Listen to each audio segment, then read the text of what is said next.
Saat itu Puan Maharani di sebuah komunikasi publik wawancara menyatakan, ya kalau ada bukti silahkan bawa ke DPR. Begitu kami mau bawa ke DPR, kami malah diusir oleh Panda.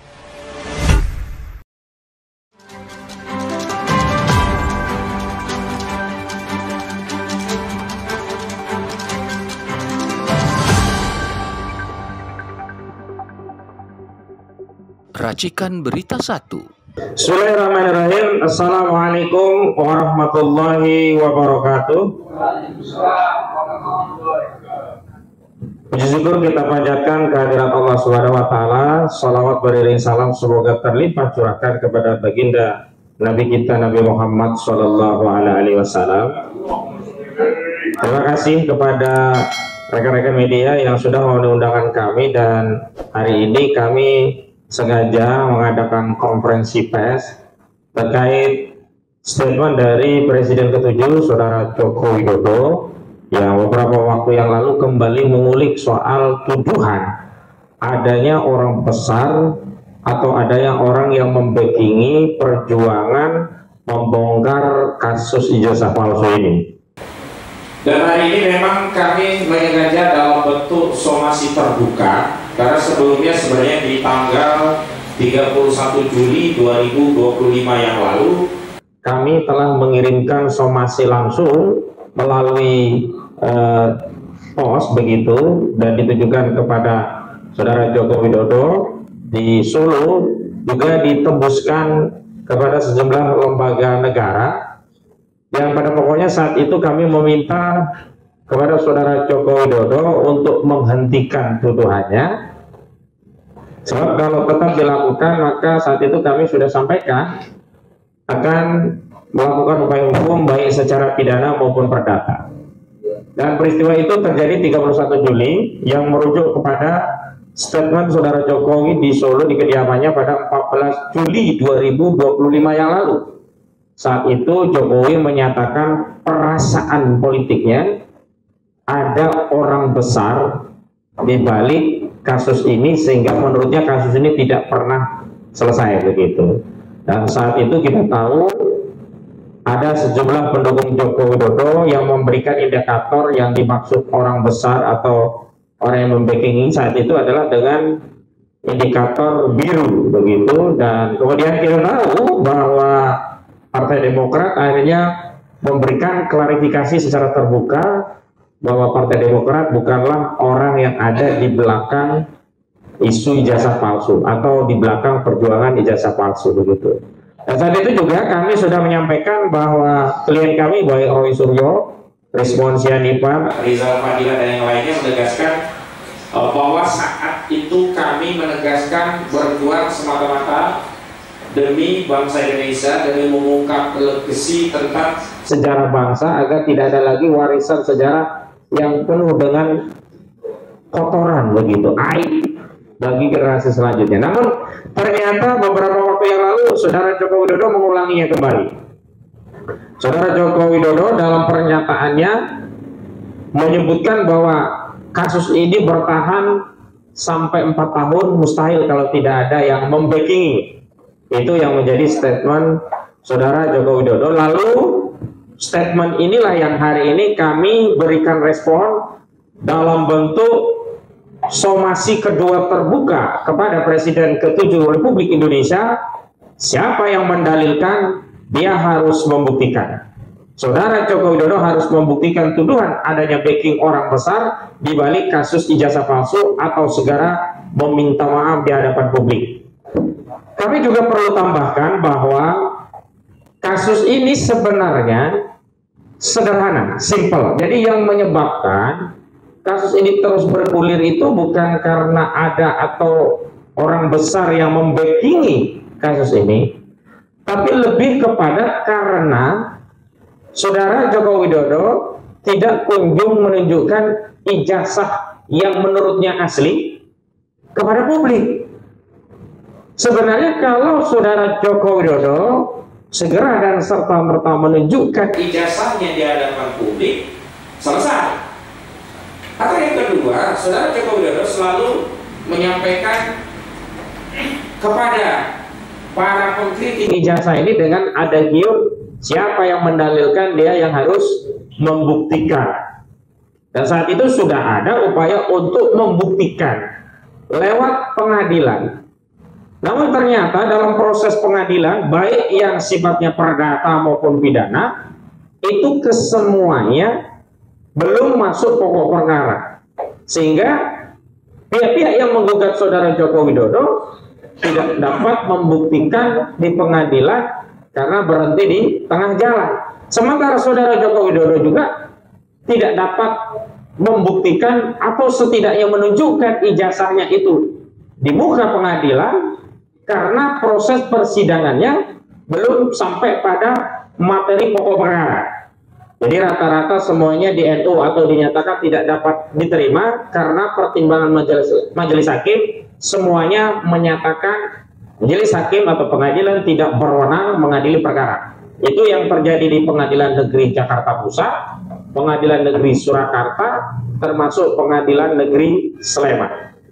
Misalnya saya tegaskan di perkara yang pertama, ini gugatan yang paling awal itu disampaikan oleh Saudara Bambang Trimulyono dengan nomor perkara 592/PDTK/2022/PNJ-KTPST.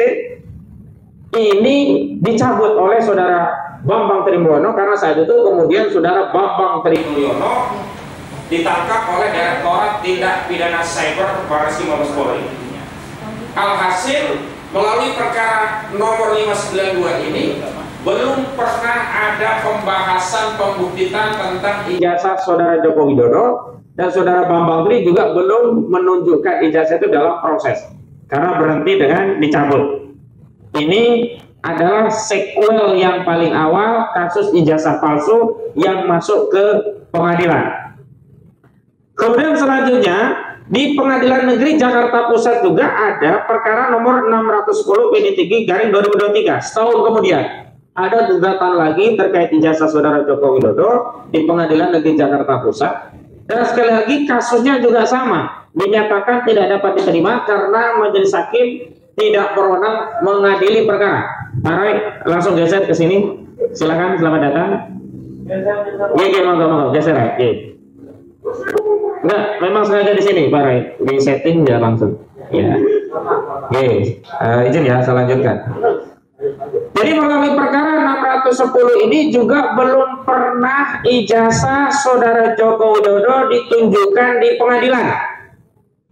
Karena ijazah ini belum pernah ditunjukkan pengadilan, itu pula yang memicu ada gugatan-gugatan lainnya. Jadi perkara pertama Bambang Tri, ijazah Joko Widodo tidak pernah ditunjukkan di pengadilan. Perkara yang kedua itu juga tidak pernah ditunjukkan pengadilan di Pengadilan Jakarta Pusat. Kemudian ada lagi perkara pidana yang memvonis Bambang Tri dan Gus Dur dengan vonis 6 tahun penjara, mulanya karena dianggap terbukti mengedarkan kabar bohong yang menerbitkan keonaran.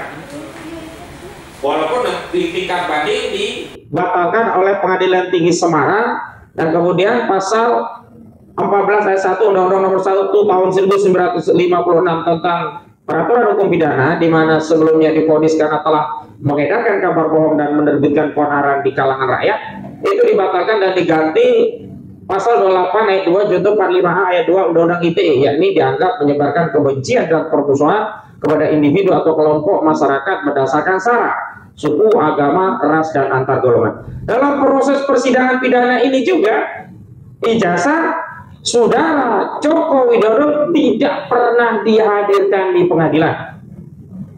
Saya lanjutkan. Kemudian memang setelah itu ada dua juga gugatan. Yang pertama gugatan di Yogyakarta di PN Sleman. Terus kemudian yang terakhir ada juga gugatan lagi di Pengadilan Surakarta. Pengadilan Negeri Surakarta itu diajukan oleh Pak Muhammad Taufik. Itu juga divonis NU tidak dapat diterima karena hakim lagi-lagi menyatakan tidak berwenang mengadili perkara. Artinya apa? Ijazah saudara Joko Widodo juga belum pernah diperiksa di pengadilan, belum pernah ditunjukkan di pengadilan. Lalu gugatan di Sleman juga berakhir dengan di NU dinyatakan tidak dapat diterima atau gugur. Alasannya apa? Sama juga, hakim menyatakan tidak berwenang mengadili perkara. Artinya dalam dua persidangan ini juga ijazah saudara Joko Widodo sebagai sumber kegaduhan utama ini tidak pernah dihadirkan di persidangan. Sebenarnya bisa saja kalaupun tidak dihadirkan di persidangan, secara subjektif saudara Joko Widodo menunjukkan ijazah itu. Dan ini merupakan akar masalah. Kenapa kasus ini berlarut-larut? Bukan karena ada orang besar, tapi karena ijazah itu tidak kunjung ditunjukkan. Andaikan dulu di perkara itu ditunjukkan dan sudah terbukti, maksudnya terbukti bisa dua, terbukti asli, yang lain juga selesai, terbukti palsu, saudara Jokowi juga masuk penjara, selesai juga, gitu loh. Tapi karena ijazah ini tidak kunjung ditunjukkan, itulah yang memicu kasus ini panjang, yang menurut Jokowi sampai 4 tahun itu karena ada orang besar, ada yang membackingi. Dan lagi-lagi saya membatasi pandangan khusus pada Jokowi, jadi kami ini tidak sedang mempersoalkan ijazah yang lainnya. Jadi dulu membangun narasi, jangan-jangan bukan ijazah, nanti surat tanah, sertifikat, kemudian KK dipersoalkan. Nah hari ini ada gugatan lagi yang diajukan terhadap saudara Gibran Rakabuming Raka, lalu membangun narasi jangan-jangan nanti Jan Etes juga akan juga. Nggak ada kaitannya dengan Jan Etes, nggak ada kaitannya dengan kartu keluarga, nggak ada kaitannya dengan surat tanah. Mau saudara Joko Widodo punya tanah seluruh bumi itu milik dia, nggak ada urusannya dengan itu. Karena persoalannya UID itu bukan tanah Jokowi, bukan kartu keluarga Jokowi, bukan Jan Etes, tapi ijazah saudara Joko Widodo. Jadi jangan mengalihkan persoalan, membangun narasi metafora seolah-olah yang biang kerok itu orang yang selama ini mengkritik ijazah. Dengan praduga kalaupun ijazah ini sudah dibuktikan, mereka akan cari-cari kesalahan yang lain. Oh tidak, kesalahan yang satu saja ini belum bisa ya dibuktikan oleh Jokowi kebenarannya. Jadi jangan kemudian kami bawa saudara Jokowi membangun narasi, memperluas konflik antar anak bangsa dengan tidak fokus kepada masalah ijazahnya. Lalu kami tegaskan, kan memang latar belakang saudara Jokowi kembali mengulangi narasi ada yang membackingi, ada orang besar, itu kan ada dua ya latar belakangnya. Pertama karena ada gugatan perbuatan melawan hukum terhadap saudara Gibran Rakabuming Raka yang saat ini Wakil Presiden Republik Indonesia di Pengadilan Negeri Jakarta Pusat. Yang kedua ada gugatan lagi yang bentuknya adalah citizen lawsuit yang diajukan di Pengadilan Surakarta, jadi gugatan untuk kepentingan publik terhadap apa saudara Joko Widodo yang pokok masalahnya juga sama, terkait ijazah. Kami ingin menegaskan bahwa itu juga bukan karena orang besar, tetapi karena ada norma yang dilanggar, maka setiap warga negara berkesamaan kedudukannya, siapapun bisa menggugat, mau Jokowi mau Gibran, semuanya itu sah, legal, konstitusional untuk digugat. Buktinya pengadilan menerima dan memberikan nomor perkara. Nah kalau terkait ijazah Gibran, kami tidak masuk pokok perkaranya, tetapi dari sisi norma kami ingin tegaskan agar tidak ada fitnah baik kepada kami maupun kepada anak bangsa yang lainnya, bahwa upaya hukum menggugat di pengadilan itu adalah hal yang wajar biasa saja, tidak perlu kemudian baper karena ada orang besar, tidak perlu juga latah bolak-balik sebut ada orang besar, tidak. Tetapi ada norma, ada dasar hukumnya. Pertama, di 1365 KUH Perdata itu ditegaskan setiap orang yang melakukan perbuatan melawan hukum yang merugikan orang lain, maka dia harus mengganti kerugian atas kerugian yang dialami tadi gitu.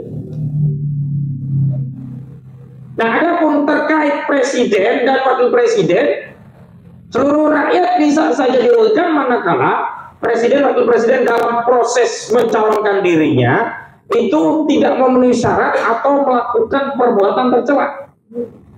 Karena dalam ketentuan pasal 7 Undang-Undang Dasar 1945 tegas dinyatakan bahwa Majelis Permusyawaratan Rakyat atau MPR dapat memberhentikan presiden dan atau wakil presiden dalam masa jabatannya atas usulan Dewan Perwakilan Rakyat atau DPR apabila presiden atau wakil presiden terbukti pertama melakukan perbuatan melawan hukum berupa apa?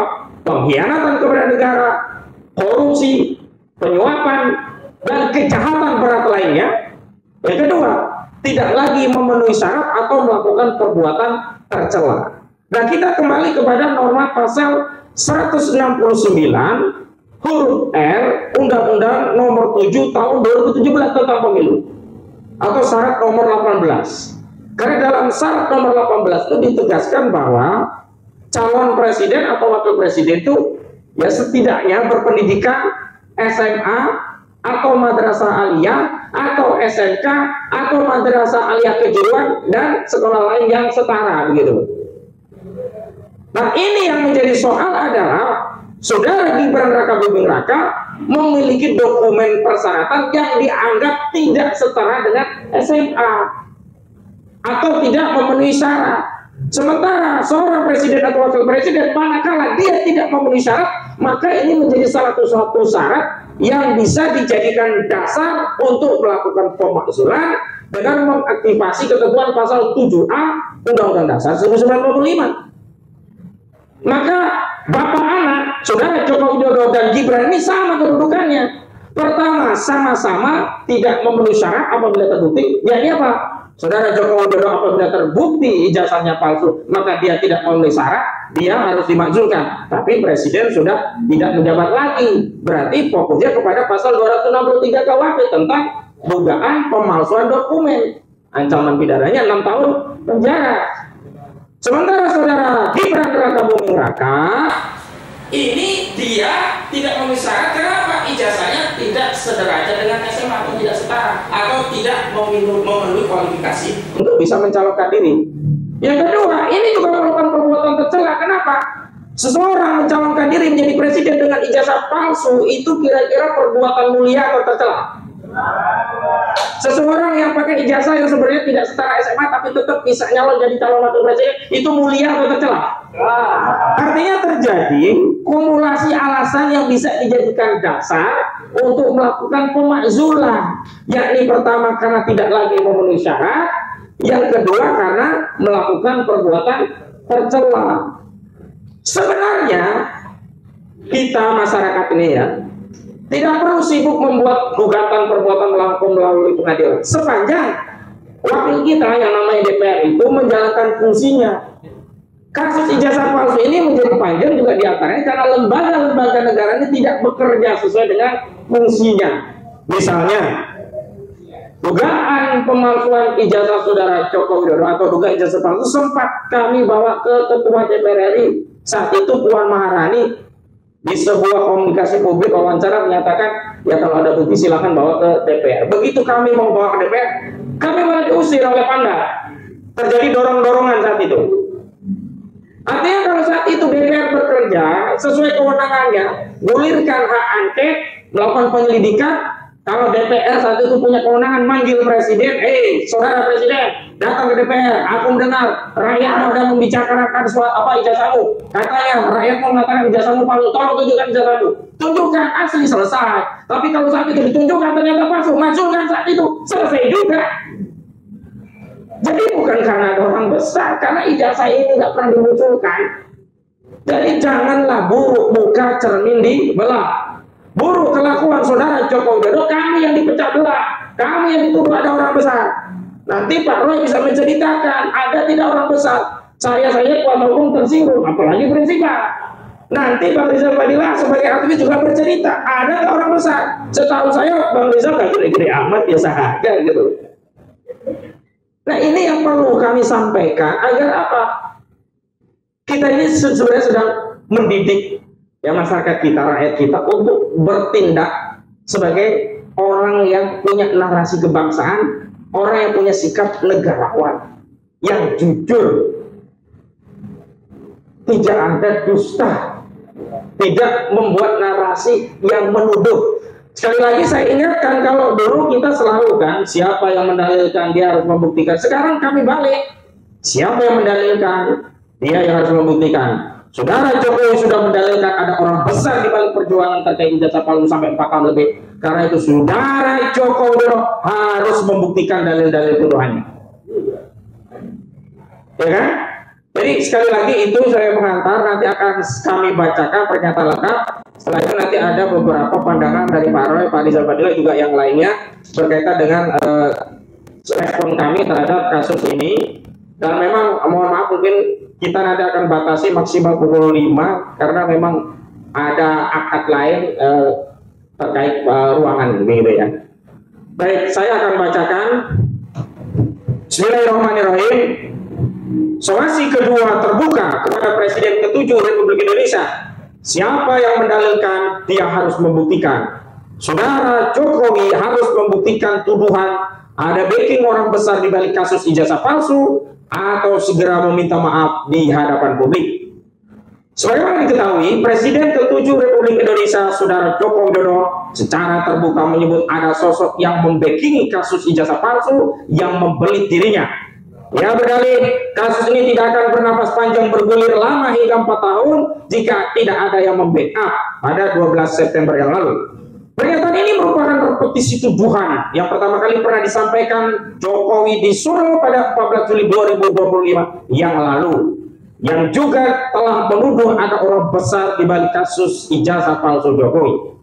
Berkenaan dengan hal itu, kami, tim advokasi anti kriminalisasi akademisi dan aktivis, selaku kuasa hukum Roy Suryo dan kawan-kawan, menyampaikan bantahan sekaligus mensomer Saudara Joko Widodo dengan dalil-dalil dan tuntutan sebagai berikut. Pertama, berlarutnya kasus ijazah palsu Jokowi hingga bertahun-tahun bukanlah karena ada orang besar yang membacking.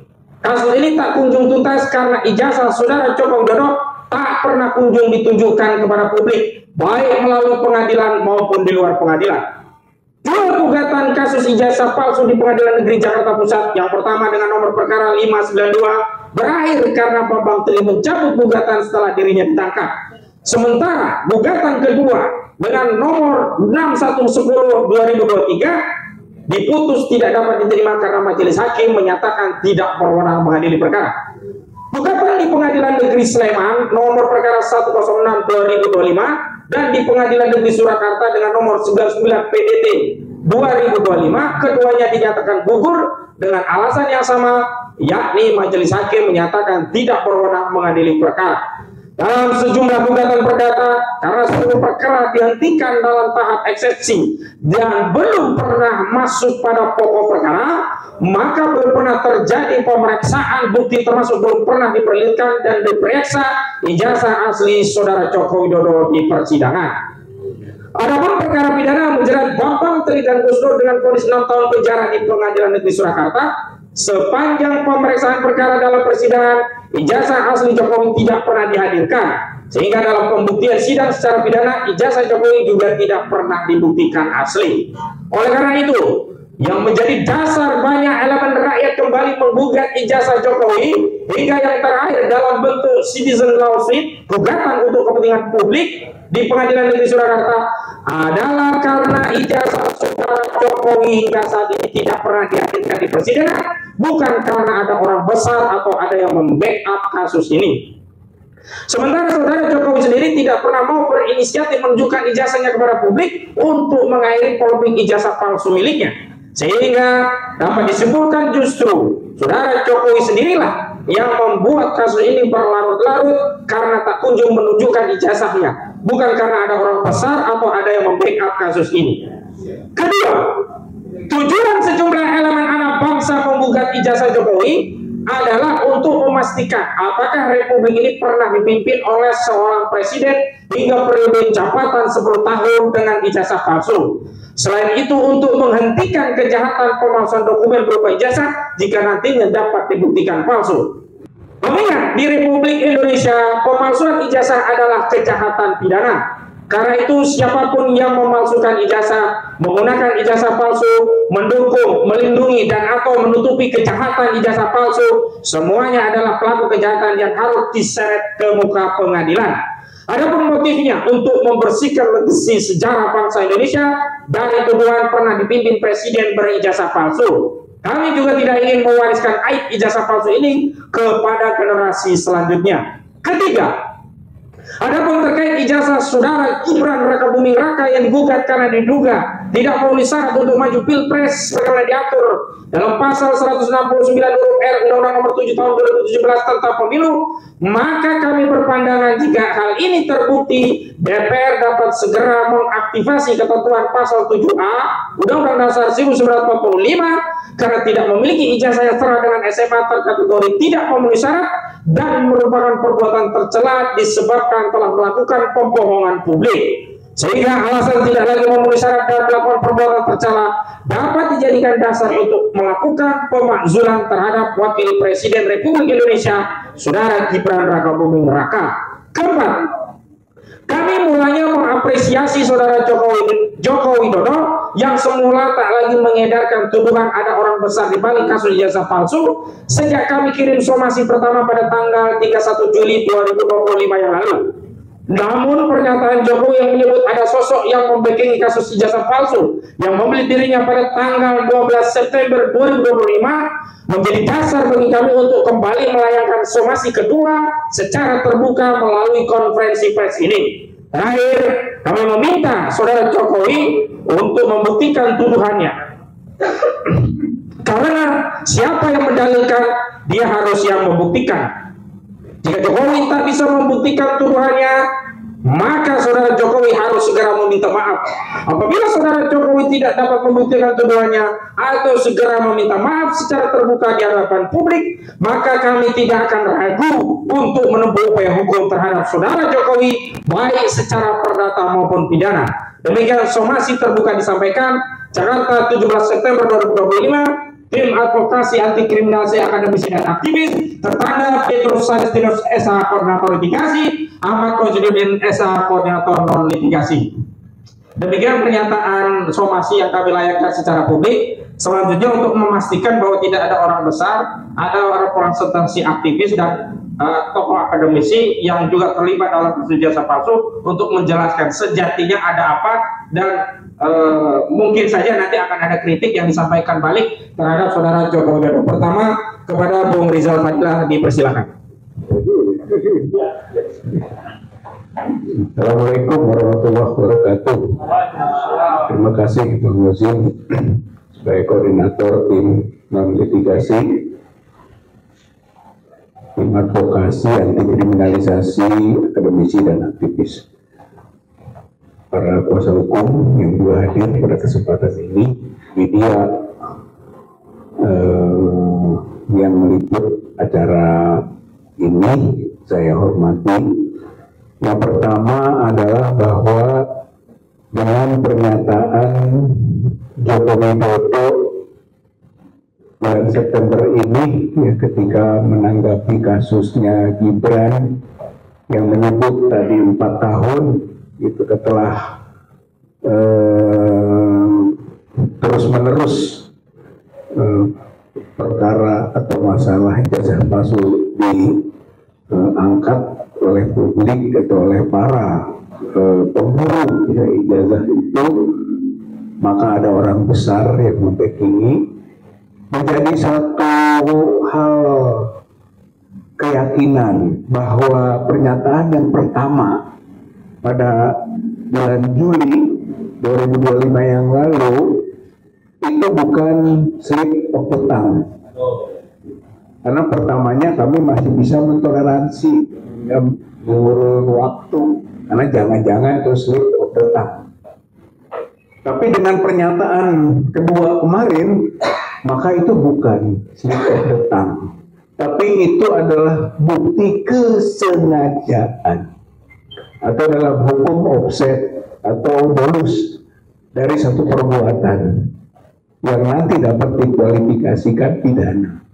Jadi ini menambah keyakinan ya kepada kami khususnya bahwa itu adalah unsur kesengajaan dengan menuduh ada orang besar yang membackingi kasus ini ataupun masalah dugaan ijazah palsu tersebut. Dan itu artinya sekarang Joko Widodo itu bisa kena pada pasal pencemaran nama baik atau fitnah. yaitu 3110, 311 atau 27 ayat 3 Undang-Undang ITE yang tadi KUHP yang dituduhkan kepada kami itu. Jadi sekarang bisa kita balikan bahwa justru Joko Widodo lah yang melakukan perbuatan pidana berdasarkan pencemaran dan fitnah dengan kalimat yang tadi sudah kita singgung. Kemudian saya sebagai prinsipal tentu saja memberi kesaksian dan penegasan pernyataan bahwa sejak mulai adanya pengaduan melalui proses perdata di Pengadilan Negeri Jakarta Pusat yang kemudian mengadukan pengaduan masyarakat di Bareskrim, Mabes Polri, lalu juga datang ke Jogja dan ke Solo, ke tempat kediamannya Pak Jokowi, dan proses-proses berikutnya itu menyatakan tidak ada orang besar yang membackingi. Orang besar itu bisa orang yang punya kekuasaan, jabatan, atau orang yang memiliki kekayaan. Itu bisa ditegaskan, dinyatakan, dibuktikan, disaksikan, bahkan jika perlu di bawah sumpah bahwa itu tidak ada. Dengan pernyataan tidak ada ini, maka Joko Widodo telah melakukan pencemaran nama baik dan fitnah. Kira ini poin utamanya. Berikutnya adalah bahwa sampai saat ini Joko Widodo tidak bisa membuktikan ijazahnya asli. Jadi bukan soal konteks kita tidak bisa membuktikan ijazahnya palsu. Kalau dugaan kepalsuan sudah banyak bukti-bukti, sudah banyak kajian-kajian ilmiah yang telah disampaikan kepada publik tentang indikasi ijazah Joko Widodo palsu. Tapi yang sama sekali tidak bisa dibuktikan oleh Joko Widodo adalah ijazahnya asli. Karena ijazahnya asli tidak bisa dibuktikan, maka dugaan ijazah palsu sampai kapanpun masih berlaku. Masih berlaku dan tidak bisa disalahkan. Dan kalau itu dimasukkan ke proses hukum, itulah namanya kriminalisasi. Karena dengan tidak bisa dibuktikan ijazah Joko Widodo itu asli, maka dugaan ijazah itu palsu berlaku dan rakyat Indonesia berhak menetapkan itu dan berhak menduga itu. Bukan hanya segelintir orang saja, kelompok saja, para pencari kebenaran, kejujuran, keadilan saja, seluruh rakyat Indonesia berhak untuk menyatakan dan menduga ijazah Joko Widodo itu palsu karena sampai sekarang tidak bisa dibuktikan dan Jokowi tidak bisa membuktikan bahwa ijazahnya asli. Nah, selanjutnya adalah bahwa dengan somasi ke-1, somasi kedua, berikutnya tadi sudah sampaikan oleh Ketua Tim Non-Litigasi Pak Hozirudin bahwa tuntutannya klarifikasi. Tidak bisa klarifikasi, minta maaf. Tidak dilakukan itu, ya sudah, kami akan melakukan langkah hukum sebagai konsekuensinya. Kalau dicemarkan nama baik dan difitnah, maka kita bisa melaporkan secara pidana Joko Widodo telah melakukan tindak pidana, yaitu pencemaran nama baik dan fitnah. Oleh karenanya itu menjadi potensi ke depan yang dalam waktu mungkin entah 1 hari, 2 hari, seminggu, atau jangan terlalu lama, kita akan segera laporkan itu. Sebagai bukti kita serius menghadapi ketidakjujuran, ketidakadilan manipulasi, kebohongan dari Joko Widodo yang berkaitan dengan dokumennya itu. Mudah-mudahan upaya ini dimudahkan Allah Subhanahu wa Ta'ala, sekaligus menjadi nanti bukti bahwa memang Presiden Republik Indonesia yang bernama Joko Widodo itu adalah pendusta, pembohong, dan telah merusak citra bangsa Indonesia. Sekarang tambah lagi dengan putranya Gibran yang juga dipermasalahkan dokumennya. Oleh karena itu, prinsip perjuangan kita adalah adili Jokowi, maksudkan Gibran. Adili Jokowi, maksudkan Gibran. Prabowo harus melakukan upaya mendukung itu. Terakhir ini, jadi Prabowo harus mendukung. Dia punya aparat kepolisian yang bisa diperintahkan untuk memproses menuju adili Jokowi. Dan dia punya juga komunikasi politik, koordinasi, konsolidasi dengan partai-partai politik yang bisa masuk ke ruang parlemen, DPR, terus ke MPR untuk bisa memaksudkan Gibran. Jadi ini adalah kewenangan yang bisa dilakukan. Karena itu kita tantang itu. Prabowo mendorong proses peradilan Joko Widodo dan mendorong juga agar Gibran Raka Buming Raka dimaksudkan. Saya kira inilah yang bisa saya sampaikan, sekaligus pertanggungjawaban publik, sekaligus juga pertanggungjawaban kepada Allah Subhanahu wa Ta'ala. Kita berjuang ini untuk menegakkan kebenaran dan mencegah kemungkaran.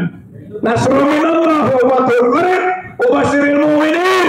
Wassalamualaikum warahmatullahi wabarakatuh. Waalaikumsalam warahmatullahi wabarakatuh. Selanjutnya dari perwakilan akademisi yang juga melakukan penelitian, salah satunya dari Pak Suryo. Silakan. Terima kasih. Bismillahirrahmanirrahim. Assalamualaikum warahmatullahi wabarakatuh. Ya, Pak Kosimudin yang saya hormati selaku Ketua Tim Non Litigasi, juga bersama kita sudah direstui tadi atau sudah merestui, yaitu Pak Petrus Celestinus selaku Ketua Tim Litigasi, sahabat-sahabat lawyer yang saya hormati dan sangat luar biasa dalam memperjuangkan nasib kita semuanya, Pak Rizal Fadilah yang tadi sudah juga menyampaikan paparannya dan ajakannya. Saya ingin menambahkan beberapa poin dan insya Allah tidak akan mengulangi apa yang sudah disampaikan dengan sangat benar oleh Pak Ahmad Kosimudin dan juga oleh Pak Rizal Fadilah. Bahwa yang pertama, untuk Joko Widodo, keputusan kita sudah jelas, ya, bahwa kelakuan atau cometan saudara Joko Widodo itu sangat tidak patut dan sangat tidak layak, apalagi kalau disebut-sebut dia adalah bekas seorang kepala negara. Ya. Kepala negara tidak boleh cerometan, kepala negara tidak boleh ngomong seenaknya. Kepala negara itu dan bekasnya itu pun harus ngomong sesuai dengan fakta, sesuai dengan data. Tidak boleh seenaknya menuduh. Dengan seenaknya dia menuduh kita punya orang besar di baliknya. Padahal jelas betul dia adalah orang kurus yang ada di balik dari gerakan-gerakan yang ada di seberang sana, ya.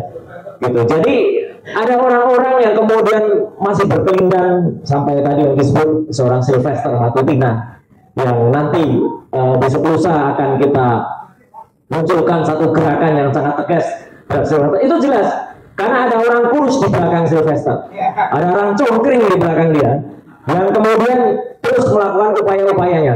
Bahkan sampai dengan hari ini, sampai dengan beberapa menit yang lalu, kalau kita lihat perombakan kabinet yang dilakukan oleh Pak Prabowo Subianto, masih tampak jelas bau-baunya, ya, masih ada orang-orang bekas dia itu yang bercokol dan menduduki posisi yang lumayan tinggi, termasuk salah satunya adalah kepala KSP, ya. Itu sangat-sangat apa ya, menurut kami ya melukai hati masyarakat, ya, atau kami sangat menyayangkan orang-orang seperti itu masih dipakai gitu loh oleh pemerintahan Pak Prabowo. Tapi itulah hak prerogatif Presiden dan kami tetap mendukung Pak Prabowo asal apa? Asal tetap lurus, asal tetap concern sebagaimana tadi disampaikan Pak Rizal Fadilah juga dan juga Pak Kosimudin, agar terus juga menyetujui dan membersamai kami. Nah, saya ingin menegaskan bahwa untuk sikap terhadap somasi bahkan nanti langkah hukum terhadap bekas Presiden Joko Widodo, saya selaku perwakilan dari tim akademisi ya, ada juga Pak Rismon Hasil Lansianipar, Dr. Tupal juga mengatakan bahwa saya sangat setuju dan kami mendukung penuh upaya ini. Itu clear ya, dan saya percaya penuh tim hukum akan bisa menindaklanjuti hal ini. Itu yang pertama. Yang kedua adalah soal Gibran Raka Buming Raka. Jelas betul sikap kita adalah kita mendukung upaya yang saat ini tengah dijalankan oleh Pak Subhan, sarjana hukum, magister hukum di Pengadilan Negeri Jakarta Pusat, yang melakukan gugatan perdata terhadap riwayat sekolah dari Gibran Raka Buming Raka. Tadi Mas Kosidudin sudah menyampaikan bahwa ada riwayat pendidikan yang tidak tepat atau tidak pas. Ini fatal. Saya urutkan sekarang. Kita tidak terlalu mempermasalahkan sekolah dasar dan sekolah menengah pertama, karena itu tidak ada dalam syarat pencapresan. Tapi dalam sekolah menengah atas, itu sesuai dengan Undang-Undang Nomor 7 Tahun 2017 tentang syarat pemilu, ya, itu jelas calon presiden atau wakil presiden itu berpendidikan minimal setara dengan SMA atau SMK atau madrasah aliyah atau madrasah aliyah kejuruan dan sekolah yang setara. Nah, sekarang kita lihat dalam daftar kurikulum vitae dan riwayat hidup dan riwayat pendidikan yang disampaikan oleh Gibran kepada KPU, dan itu sudah digunakan secara resmi oleh Pak Subhan, terlihat jelas bahwa riwayat pendidikan Gibran dia memang tidak menyebutkan, ini sekaligus klarifikasi ya, dia memang tidak menyebutkan sekolah dia pernah di SMA Santo Yosef yang ada di Solo. Meskipun itu pernah juga disampaikan oleh senior dia dan kelompoknya. Jadi saya hanya mengulangi saja. Tapi penegasan dari kepala sekolah Bruder yang ada di Santo Yosef jelas bahwa Gibran tidak menempuh pendidikan di sana. Udah, itu kita pegang saja. Yang kedua adalah dia mengaku tahun 2002 sampai dengan 2004, jadi hanya 2 tahun. Dia bersekolah di sekolah namanya Orchard Park Secondary School (OPSS) yang ada di Singapura. Sekolah yang baru berusia 1 tahun secara resmi dibuka. Sekolah itu dirintis tahun 1999, baru dibuka pada tahun 2001. 2002 Gibran masuk. Jadi bisa dilihat kan kualitas sekolah itu. Sekolah yang belum meluluskan, tiba-tiba Gibran masuk ke sana hanya selama 2 tahun. Dan setelah itu, pada tahun 2004, pada lembar kurikulum vitae dituliskan Gibran kuliah di UTS, University Technology of Sydney. Dan bahkan dalam pengumuman resmi pamflet yang dulu digunakan pada saat publikasi capres cawapresnya ini tertanggal 25 Oktober tahun 2023, Gibran sendiri dituliskan di situ. Perkara dia menolak itu bukan saya menuliskan, tapi dia menyetujui ini. Dia dituliskan dia S1 Management Development Institute of Singapore, lulus tahun 2004-2007. Kemudian S2 ya, Magister of Technology Sydney di Australia, University of Technology Sydney, tahun 2007-2010. Padahal ini terbalik. Jadi makanya kemarin saya nulis Gibran ini sekolah yang tertukar, kayak judul sinetron saja. Karena ternyata dalam lembar KPU yang kemudian menjadi bukti, dia baru masuk tahun 2004 itu di UTS. Padahal di sini ditulis masuknya adalah ke OPSS, kemudian ke MDIS dulu. Jadi riwayat ini sudah berbohong, sudah ada kebohongan. Dan yang lebih lucu lagi, setelah kita cek faktual ke UTS itu hanya program insert. Program insert itu adalah matrikulasi kursus selama 6 bulan untuk memasuki UTS. Dan kabarnya dia tidak lulus di situ. Dia hanya 6 bulan menjalani insert dan dia pindah dari situ balik lagi ke Singapura. Lebih membagongkannya lagi, saya mengatakan lebih bohongnya lagi. Timbul surat keterangan dari Dirjen Dikdasmen ditandatangani Sesdirjen, namanya Dr. Sutanto, sarjana hukum, pada tahun 2019. Saya ulangi, tahun 2019. Surat ini melegalisasikan atau katakanlah sahkan ijazah dari UTS. Loh, kok aneh? UTS hanya 6 bulan. Tapi surat ini menegaskan pendidikan di UTS itu setara dengan grade 12 untuk sekolah. Artinya grade 12 itu setara SMA. Masuk akal tidak? Sebuah sekolah 6 bulan disetarakan dengan SMA.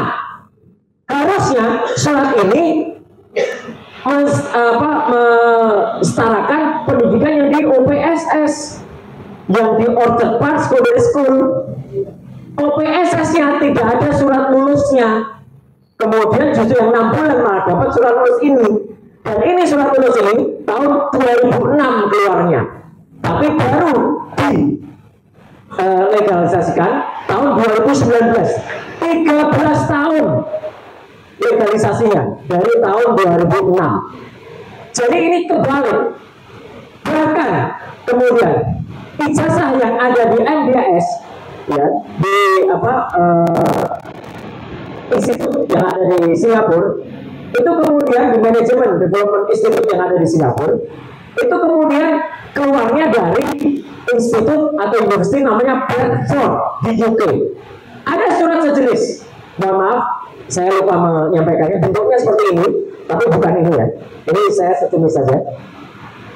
Nah, minimal seperti ini bentuknya, itu dari keputusan Dirjen Pembelajaran dan Kemahasiswaan atau BELAWA, yang menegaskan lulusan Gibran itu dikatakan setara dengan BSc, Bachelor of Science, dari University of Bradford, tapi ditulisnya negaranya Singapura. Salah suratnya. University of Bradford itu adanya di UK, di United Kingdom, adanya di Inggris. Itu ditulis di Singapura. Jadi surat sejenis ini, tapi bukan ini, ya, tapi ada suratnya persis. Saya pertanggungjawabkan statement saya ini. Suratnya ada. Saya nggak pegang, hanya tadi salah bawa. Ya. Artinya apa? Artinya clear betul bahwa BELAWA itu sudah salah. Jadi ada surat dua penyetaraan yang salah. Yang salah SMA-nya, yang harusnya itu yang disetarakan adalah yang ada di Singapura, tapi yang disetarakan malah di Australia. Sedangkan surat dari BELAWA-nya itu yang ada adalah justru dari UK, padahal dia tidak pernah sekolah di UK. Dan teman-teman, kalau mau cari ijazah yang ditunjukkan oleh Gibran itu gampang. Mau buat? Ini contohnya. Tidak harus pasal pramuka. Silakan masuk ke website namanya fakediploma.com. Anda bisa buat ijazah yang sama seperti yang ditunjukkan Gibran. Persis sama. Artinya apa? Gampang kalau mau ngeprint ijazah kayak gitu yang ditunjukkan itu. Jadi sekaligus di sini kita mendukung penuh upaya dari Pak Subhan, karena apa? Gibran ini sudah bisa dikatakan sebagai aib nasional. Nih, saya tunjukkan kaosnya. Nah, Fufukawa adalah aib nasional. Tidak layak dia disebut sebagai wakil presiden kita. Ya, Fufukawa adalah aib nasional. Nah, siapa Fufukawa? Ya ini background ini. Saya tidak menuju orang loh ya. Saya hanya bilang Fufukawa. Ya. Kalau Fufukawa, oh ada yang marah lah. Berarti dia ngaku kalau dia Fufukawa. Ya. Tapi Fufukawa itu bisa kita wujudkan dalam pewayangan namanya Petro.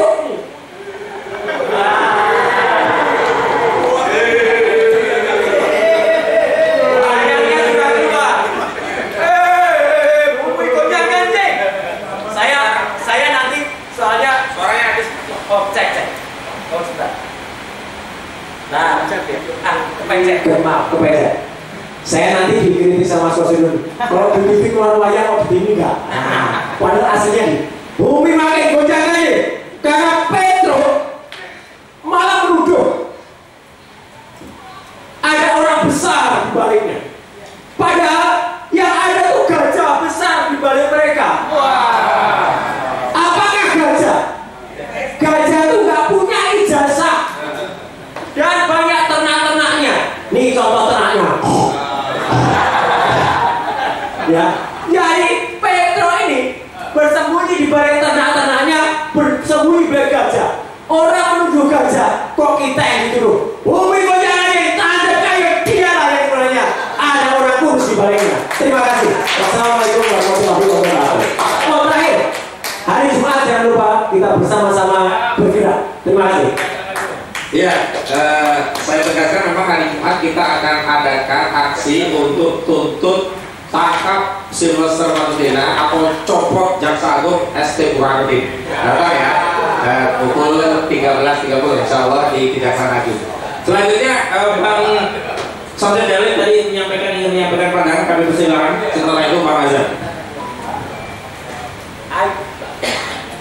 Assalamualaikum warahmatullahi wabarakatuh.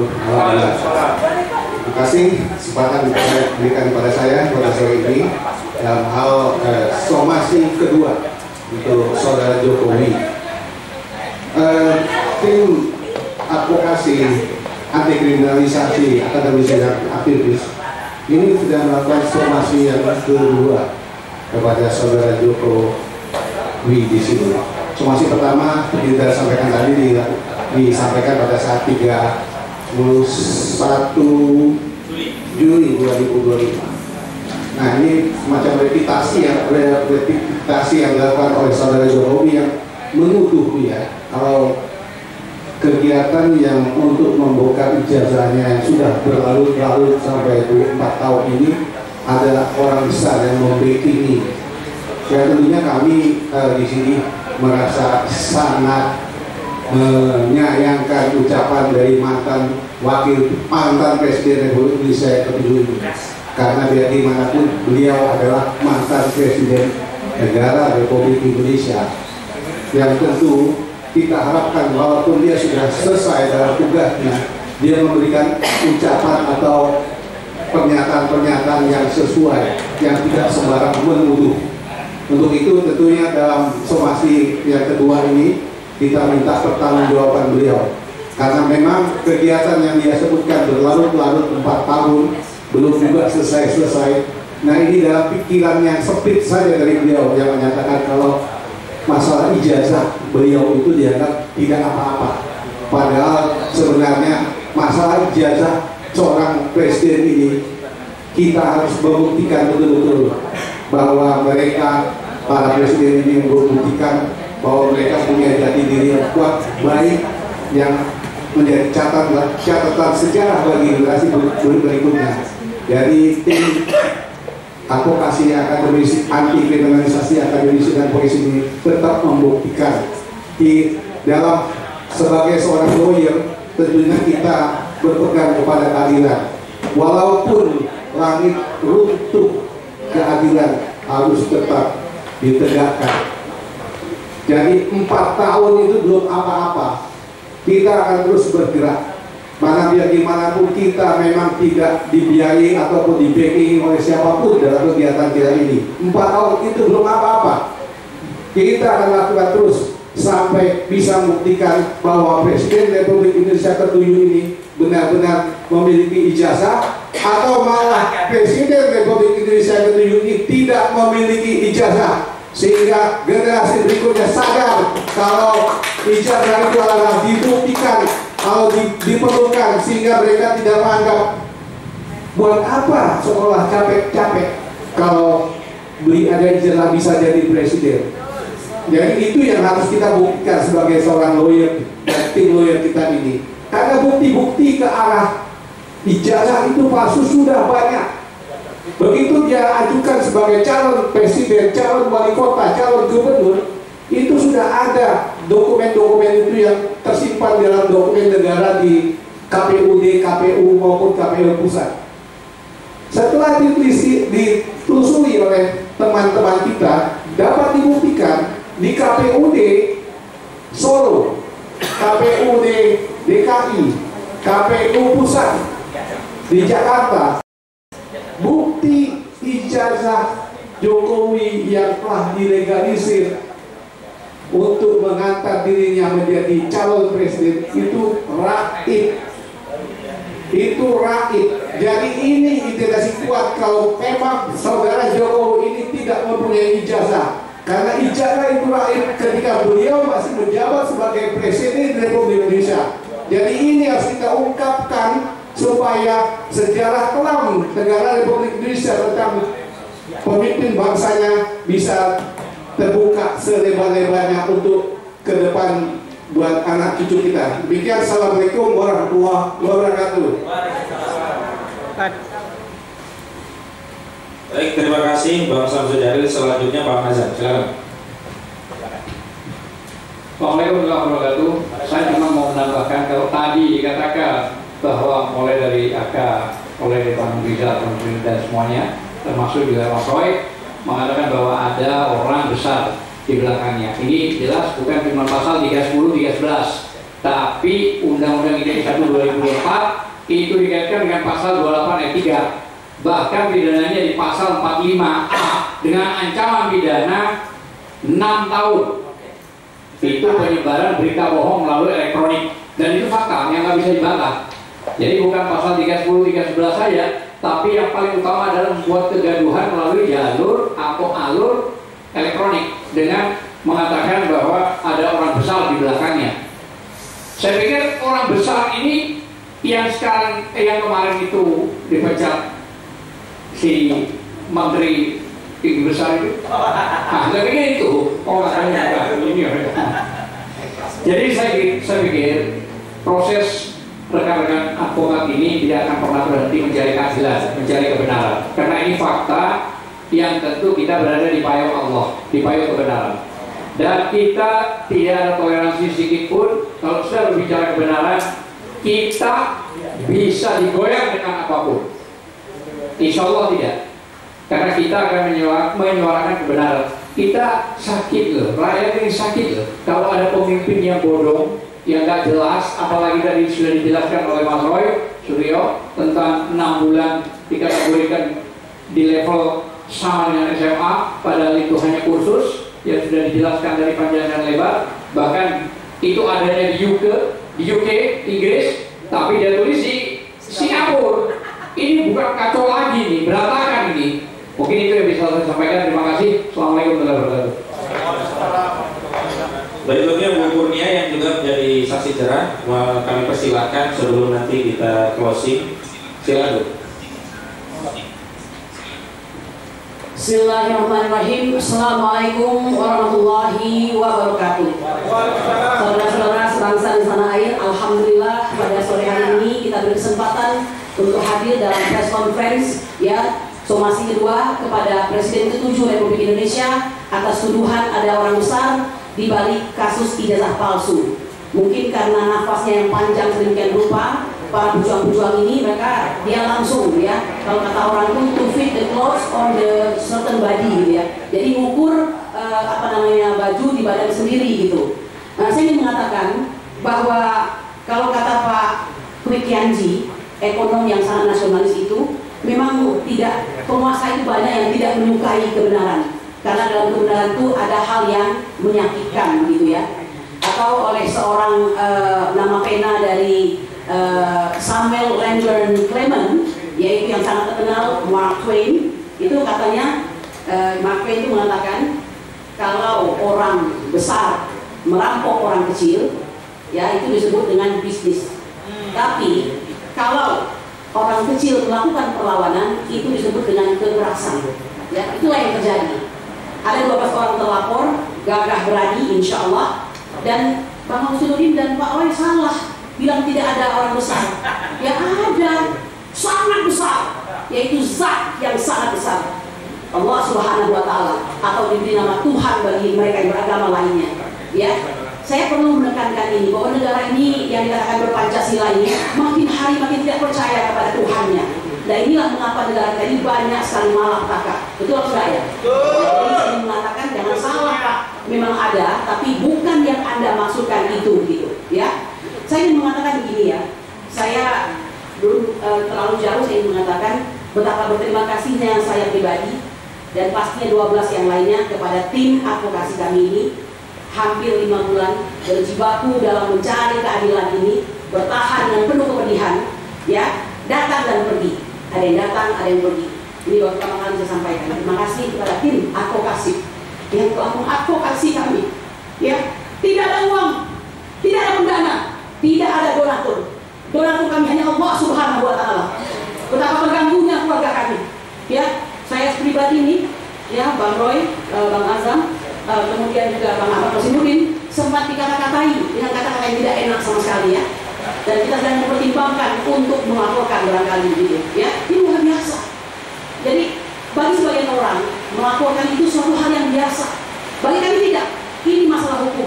Apalagi saya yang biasa bekerja untuk hukum, ya, praktisi hukum, tidak pernah main-main. Tidak boleh ada yang namanya kong kali kong.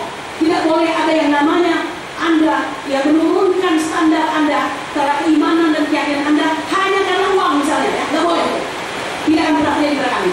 Nah, oleh karena itu tidak mungkin ada orang-orang yang dimaksudkan oleh tuduhan saudara Joko Widodo. Oleh karena itu sama seperti Bang Rizal Fadila harus disegerakan.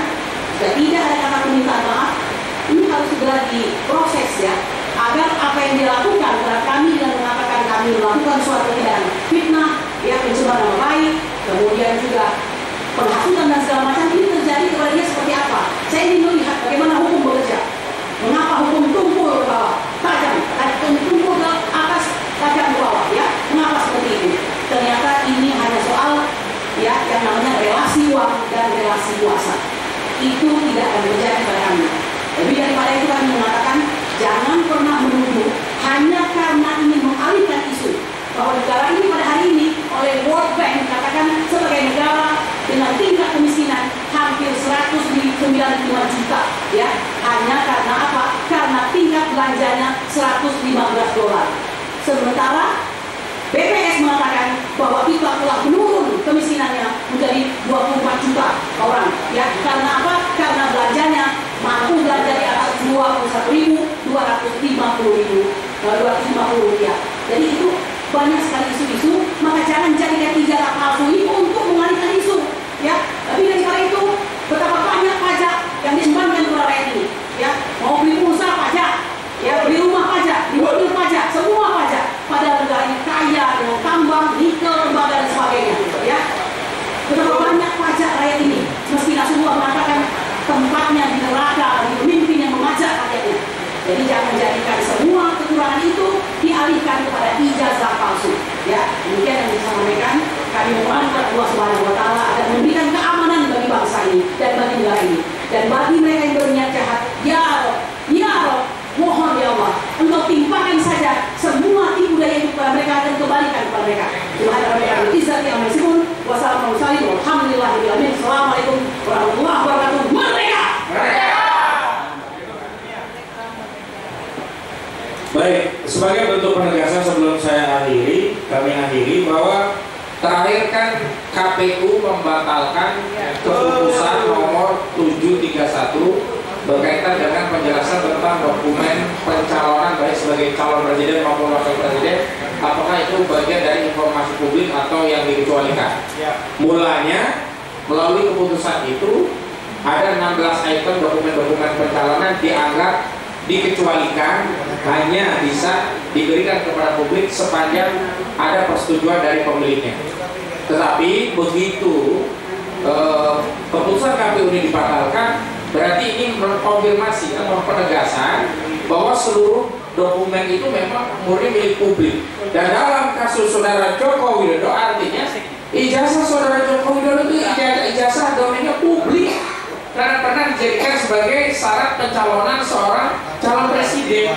Dan ada lagi dalil bahwa itu dokumen yang sifatnya private, itu adalah dokumen publik. Ini yang menurut saya menarik. Awalnya keputusan ini ingin menjadi bunker, ya, atau dijadikan sarana bunker untuk menyembunyikan ijazah calon presiden dan calon wakil presiden. Tetapi karena netizen juga karena kekuatan kritik masyarakat, walaupun dalil Afidudin yang ketua katanya mendapat masukan, bukan masukan, mendapat celaan, ya, komplain, mendapat apa?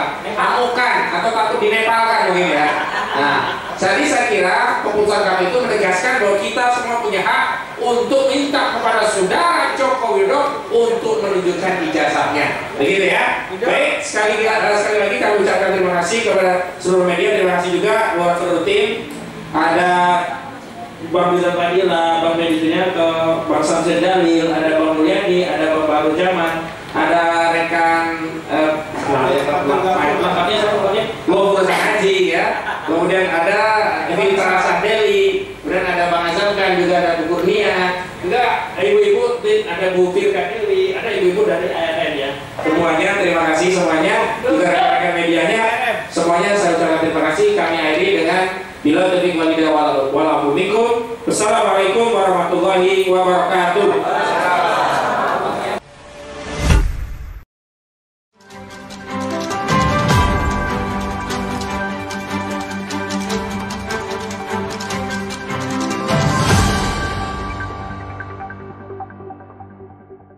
Racikan Berita 1.